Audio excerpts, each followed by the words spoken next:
सुबह प्रातःकाल पक्षियों का कलरव सुनाई देता है तो सांझ भी कलरव सुनाई देता है।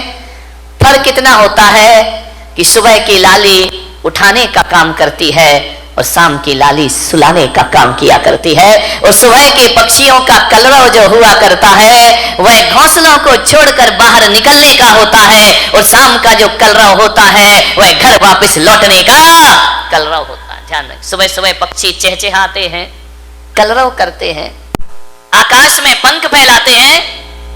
ऐसा लगता है सुबह सुबह उन्हें देखो कि जैसे बड़े महोत्सव में शामिल होने के लिए जा रहे हो। पक्षियों के जीवन में कितना आनंद है, कितना संगीत है।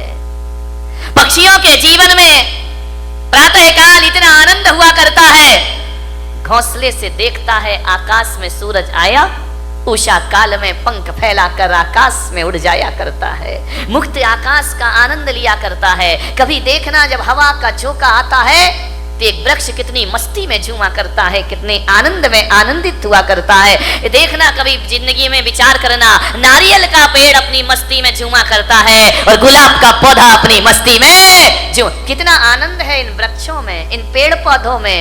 कभी देखना पहाड़ से गिरते हुए झरने को, उसके पानी में संगीत है, एक गीत है, एक सुर है। बड़े संगीत के साथ पानी झरना बनकर के धरती पर गिरा करता है, बड़ा आनंद है। कल कल निनाद करती नदी को देखना, कितना आनंद है उस नदी में, अपनी मस्ती में रहती है, अपनी मौज में रहा करती है। चिड़िया आनंदित है, पशु पक्षी आनंदित है। एक गाय का बछड़ा जब दौड़ करके रंभाता हुआ मां के पास आता है, इतना आनंद उस बछड़े में हुआ करता है। मान्यवर, मैं आपसे निवेदन करने जा रहा हूं कि पेड़ पौधे आनंदित हैं, नदी आनंदित है, तालाब आनंदित है, झरने आनंदित है। कितना आनंद है इस संसार में, सुखी सुख है मेरे भाई। विचार करिए आप, प्रकृति का कण कण आनंद में जी रहा है, आसमान आनंदित है। जब रात होती है ना तो हजारों सितारों को आसमान लेकर धरती पर अपना सौंदर्य का रूप दिखाया करता है, आकाश में चंद्रमा चमका करता है। ध्यान रखिए, ज्यों-ज्यों रात गहरी होती है आकाश का सौंदर्य बढ़ते चला जाता है, बढ़ते चला जाता है। आकाश आनंदित है, धरती आनंदित है, नदियां आनंदित है, पेड़ पौधे आनंद में जी रहे हैं, पशु पक्षियों के जीवन में आनंद है। अफसोस है आदमी के चेहरे पर आनंद दिखाई नहीं दिया। आदमी क्यों निराश है, आदमी क्यों उदास है, आदमी को ऐसा क्या हो गया है? एक चींटी भी जीना चाहती है, एक नासमझ जानवर भी जीना चाहता है, पर आदमी को क्या हो गया? ये मरने के षड्यंत्र रचा करता है, ये मरने की तैयारी किया करता है। आज तक किसी जानवर के मुख से ना सुना होगा कि हे भगवान हमें उठा ले, लेकिन आदमी के मुख से तो कई बार सुना है कि अब इस जिंदगी को जिया नहीं जाता, हे भगवान मुझे इस जीवन से उठा ले, इस जीवन से मुक्ति दे दे। क्या घट जाता है हमारे जीवन में ऐसा? आदमी मृत्यु के षड्यंत्र क्यों रचता है? ये आदमी अपनी ही हत्या करने के लिए तैयार क्यों है? मान्यवर, अपने ही जीवन से लाचार हो गया ये इंसान, अपने आप का दुश्मन बन गया। अभी तो ये सुना था कि दूसरे दुश्मन हुआ करते हैं, हम ही अपनी जिंदगी के दुश्मन खुद बनकर के तैयार हो गए हैं। अपने जीवन से अपने आप को खतरा हो गया। कभी आपने सुना किसी भैंस ने आत्महत्या की हो? सुना? कभी विचार किया है? कभी आपको अखबार में पढ़ने को मिला है कि आज एक भैंस ने गुस्से में आके आत्महत्या कर ली है? कोई जानवर आत्महत्या नहीं करता है। किसी भी जानवर को समय से पहले मौत को बुलाते हुए आपने ना देखा होगा।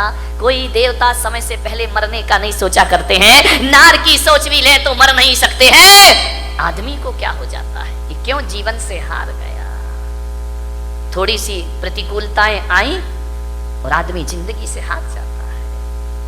नहीं मेरे भाई, समस्याएं किसके जीवन में नहीं होती है? राम के जीवन में समस्या थी, महावीर के जीवन में समस्या थी, कृष्ण के जीवन में समस्याएं थी, जीसस के जीवन में समस्याएं थी, आचार्य शांति सागर के जीवन में समस्याएं थी, आचार्य कुंद के जीवन में समस्याएं थी।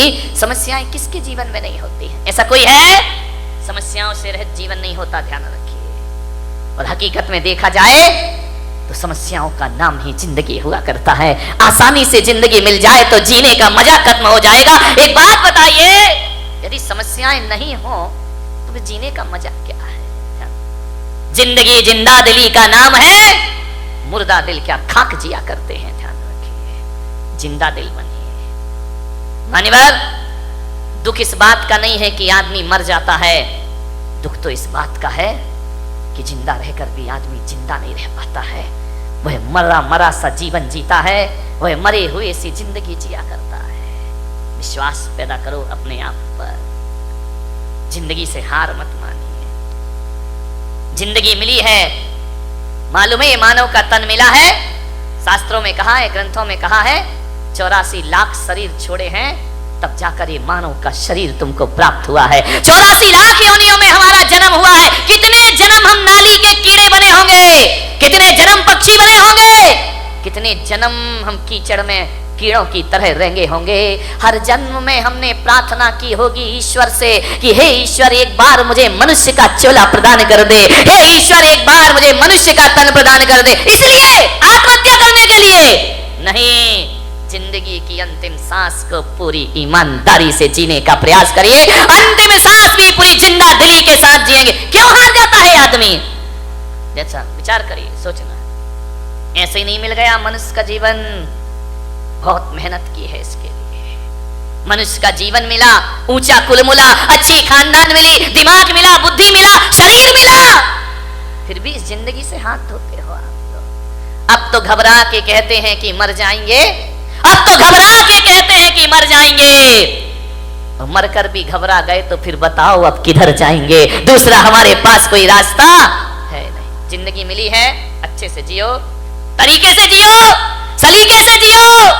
बहुत कम जीवन मिला है, इसे उदासियों में मत गुजारिए। जिंदगी भीख में नहीं मिलती, जिंदगी बढ़ के छीनी जाती है। जिंदगी भीख में नहीं मिलती, जिंदगी बढ़ के छीनी जाती है। अपना हक संग दिल जमाने से छीन पाओ तो कोई बात बने। सर झुकाने से कुछ नहीं होगा, सर उठाओ तो कोई बात बने। पोंछे करे अश्क अपनी आंखों के, मुस्कुराओ तो कोई बात बने। मुस्कुराओ तो कोई बात बने। उदास मत जियो, जिंदगी को पूरे आनंद के साथ जीने का प्रयास करें। विपत्तियां, संकट, दुख किसके जीवन में नहीं आते? सबके जीवन में आते हैं। मुश्किलें आती हैं, परेशानियां आती हैं, विपरीत वातावरण बनता है, लेकिन जीने की आस मत छोड़िए।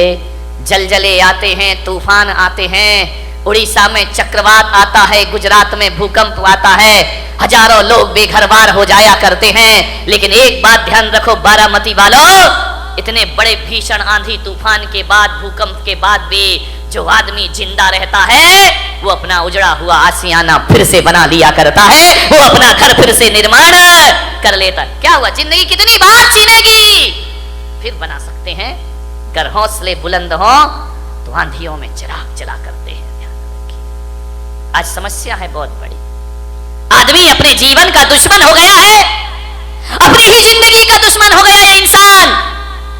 शहरों में बड़े बड़े व्यापारी आत्महत्या कर रहे हैं, महानगरों में व्यापारी आत्महत्या कर रहे हैं, गांव में किसान आत्महत्या कर रहा है, घरों में किशोर आत्महत्या कर रहे हैं, महिलाएं आत्महत्या कर रही हैं। थोड़ा सा निराशा हुई, थोड़ा सा मन का नहीं हुआ, थोड़ा सा प्रतिकूल वातावरण हुआ और आदमी मरने को तैयार है। और एक बात बताओ, बारामती के लोगों से मेरा निवेदन है, इस पंडाल में ऐसा कोई व्यक्ति बैठा है जिसने आज तक आत्महत्या का विचार ना किया हो? है कोई महान आत्मा? मैं दर्शन करना चाहता हूं। अपनी पूरी जिंदगी में मरने का विचार नहीं। महिलाओं तुम्हारी तो जय हो पंचम काल की, ये तो इतनी बार मरती हैं लेकिन एक बार भी नहीं मरती है। विचार करिए, सोचना है आपको। एक बात बात पर आदमी मरने का सोच लेता है। ऐसा कोई नहीं होगा इस दुनिया में जिसने अपने पूरे जीवन में एक बार मरने का ख्याल भी ना लाया हो। मर नहीं सका वो बात अलग है, लेकिन मरने का ख्याल तो सबके भीतर आ जाता है। थोड़ा सा मन का नहीं हुआ, महिलाओं का तो इनके दो ही हथियार हैं, ध्यान रखना। या मैं मायके चली जाऊंगी या फिर मैं मर जाऊंगी, आत्महत्या कर लूंगी, सुसाइड कर लूंगी, मैं नहीं जीऊंगी, तब नहीं इस जिंदगी से।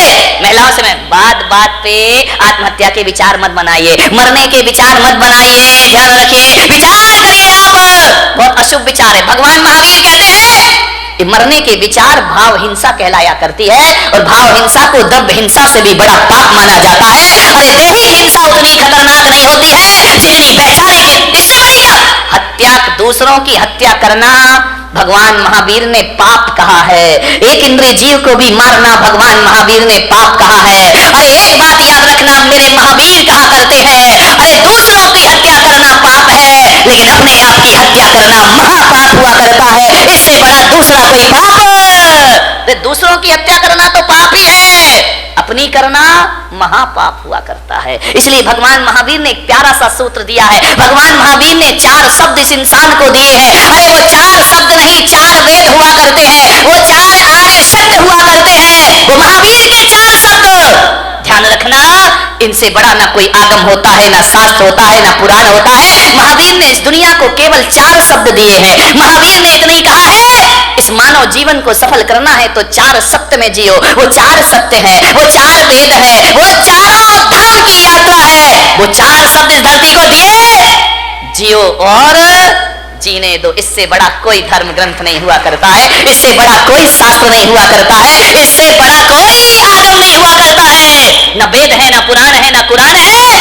4 शब्द में उन्होंने अपनी पूरी देशता को समाहित कर दिया। 4 शब्द में पूरे दर्शन को रख दिया भगवान महावीर ने। ऐसे दार्शनिक हुए, उन्हें ज्यादा बोलने की जरूरत नहीं पड़ी। भगवान महावीर से पूछा गया कि आप बताइए एक सेंटेंस में धर्म का सार क्या है, तो महावीर ने कहा जियो और जीने दो। सारी दुनिया समा गई इसमें, सारे ग्रंथ समा गए इसमें। ध्यान रखना, 11 अंग 14 पूर्व का सार समाया है। ये इतना साधारण अक्षर नहीं है, इतने साधारण शब्द नहीं है कि बैनरों पर लिखवा दिए जाएं, वो हमारी इतिश्री हो जाए। ध्यान रखिए, जियो और जीने दो। भगवान महावीर ने सबसे पहले कहा है जियो, ध्यान रखना, उसके बाद जीने दो। मैंने कहा ऐसा क्यों कहा है, स्वार्थी क्यों बना दिया कि पहले खुद जियो फिर दूसरों को जीने दो। तो महावीर ने कहा ये स्वार्थ नहीं, ये परमार्थ हुआ करता है। अरे जो आदमी खुद जीना नहीं जानता है वो दूसरों को जीवन दान कहां से दे सकता है। पहले खुद जियो, कैसे जीना है। जब खुद ही नहीं जियोगे तो जीने दो कहां से आ जाएगा जीवन में। ध्यान रखिए, बहुत बड़ा शब्द है ये भगवान महावीर का। धर्मनिरपेक्ष है, सार्वजनिक है, यूनिवर्सल है। हिंदू हो, मुसलमान हो, सिख हो, ईसाई हो। कल एक सांसद महोदय मेरे पास आए, उन्होंने कहा महाराज भगवान महावीर पर कोई ऐसी पुस्तक है जो सरल शब्दों में लिखी गई हो। मैंने कहा पुस्तकें तो बहुत हैं, समझने वाला चाहिए। बोले नहीं, बिल्कुल सरल, बिल्कुल सरल। तो मैंने कहा महावीर को पढ़ने के लिए पोथियों की पढ़ने की जरूरत नहीं हुआ करती है, महावीर को समझने के लिए ग्रंथों की जरूरत नहीं हुआ करती है। मैंने कहा मेरे महावीर का स्वरूप देख लीजिए, इससे बड़ा कोई शास्त्र नहीं हुआ करता है, इससे बड़ा कोई उपदेश नहीं हुआ करता है। और महावीर का यदि सबसे बड़ा कोई ग्रंथ है तो जियो और जीने, इससे बड़ा कोई ग्रंथ नहीं। ध्यान रखना,